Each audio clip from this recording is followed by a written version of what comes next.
Ça, c'est mon visage après un accident de trottinette en sortant de l'hosto. Et je peux vous dire qu'avant l'hosto, c'était bien pire. Ça, c'est 2 jours après mon accident.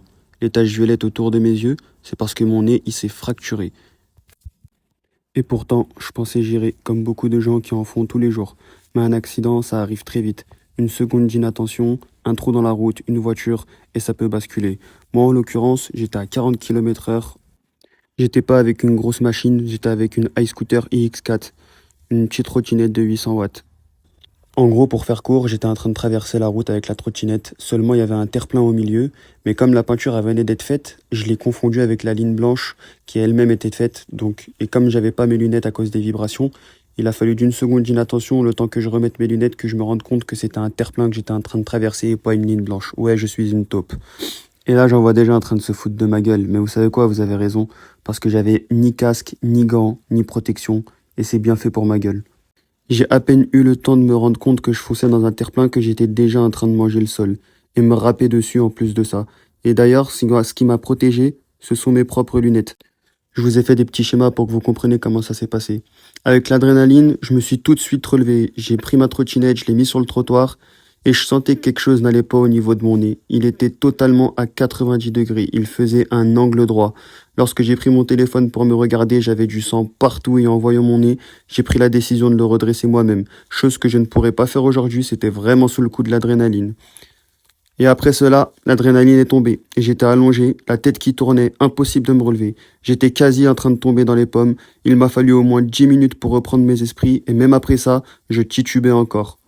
Mais j'avais aussi des séquelles à mon genou, car pour ralentir ma chute, j'avais d'abord posé ma jambe droite qui n'a pas supporté de s'arrêter net à 40 km/h. Et pendant 6 mois, j'ai pas pu faire de sport, moi qui faisais du sport tous les jours à la base. Aujourd'hui, j'en garde encore des séquelles, je suis pas totalement rétabli à 100%, mais grâce à Dieu, je vais bien. Comme vous pouvez le constater sur ma chaîne, je continue toujours à faire de la trottinette, je continue mes vidéos, j'ai pris une trottinette même encore plus puissante.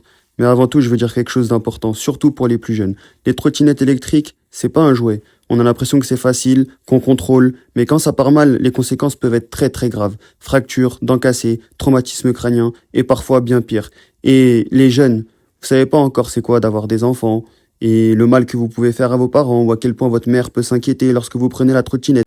Donc si vous utilisez une trottinette, protégez-vous, roulez moins vite et ne faites pas les mêmes erreurs que moi. Parce que croyez-moi, personne n'est à l'abri. N'ayez pas honte de porter un casque, des gants, même des genouillères. Et ne pensez pas que rouler vite, c'est un amusement. Surtout pour ceux qui n'ont à peine que 14 ans jusqu'à 21 ans. Vous êtes encore des enfants, vous n'êtes pas très matures, je vous assure. Vous êtes jeunes et inconscients. Donc écoutez les conseils des adultes et de vos parents qui ne veulent que votre bien. Pour les plus âgés, vous êtes assez grands pour être responsables de vous-même et vous avez conscience du danger, tout comme moi. J'espère ne pas avoir été trop long dans mes explications. C'est vrai que j'ai détaillé certaines choses, mais c'était vraiment pour vous percuter, pour que vous compreniez que, encore une fois, vous jouez avec votre vie et vous savez pas à quel moment ça arrive. Il y a personne qui est un pilote. Ça sert à rien de faire les pilotes. Personne n'est un pilote.